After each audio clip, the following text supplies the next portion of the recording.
Hi everybody, it's Brenda. Last week we had a great team leaders meeting, and one of the things that came up was the idea of making sure that you and your team are getting all of the updates in an efficient way from the Connected Learner experience. So I'm creating this video today to show you a few tips that we've learned along the way. The first one is, and here I am on the main space of the CLE. Underneath my name on the right-hand side on any page, I have something called settings. So I'm going to click on that. And that takes me to my own page of settings. You'll see my photo at the top. Here I want to make sure this is the email address that I'd like to have all my notifications coming to. I can change that if I like. But I'm going to go over to my settings on the left-hand side and click email. And this is where I get to customize, personalize the way that I get email notifications. So you can see that I have mine set to a daily update.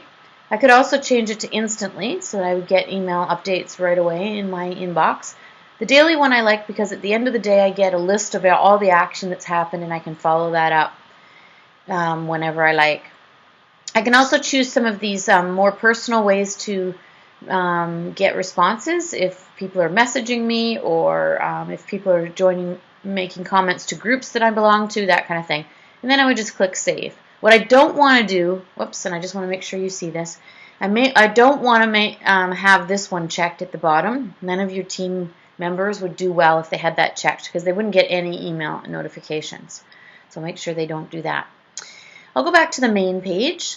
The next big thing that helps me is to know about forums. So in the main space on CLE, you see all the updates. So here's a new video that Cheryl posted about Connected Learner Experience.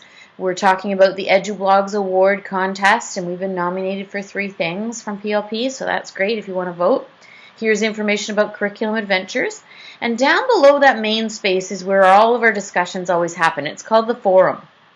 And as each discussion gets an update for a comment from someone, it pops it to the top. So most recent comments are here. You can see that Lonnie made a comment 13 hours ago to Arwen's conversation there.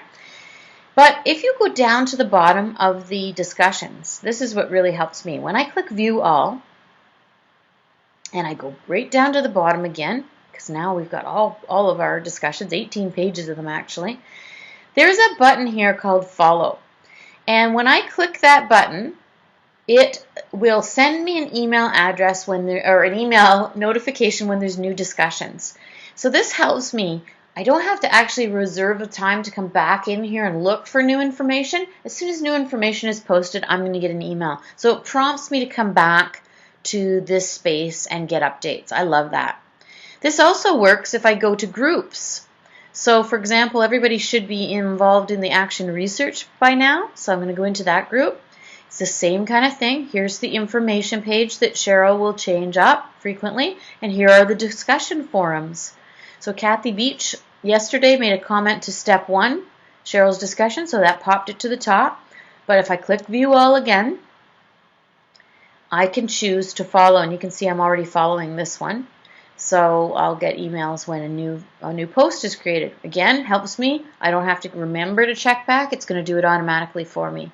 The other helpful thing to know is in your group spaces. And I know Jeff gave me information to take a peek in his. So I'm going to go into the London cohort and into Étagé. And here's the Étagé group. Here's the Wordle they're working on in order to define their action research interest.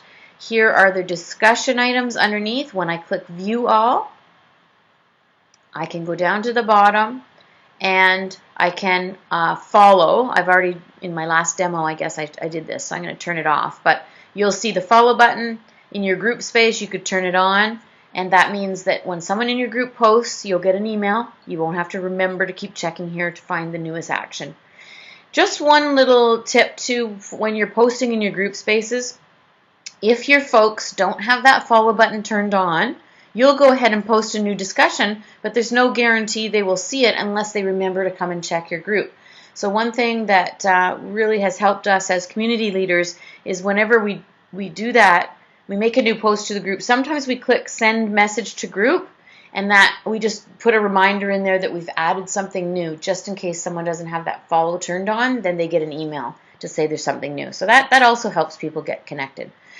So those are our main tips. Hope that helps. If you have any questions, let us know, and I will post this in your team leader space, this video. Please share it out widely to your teams if you think it would help you. Thanks very much.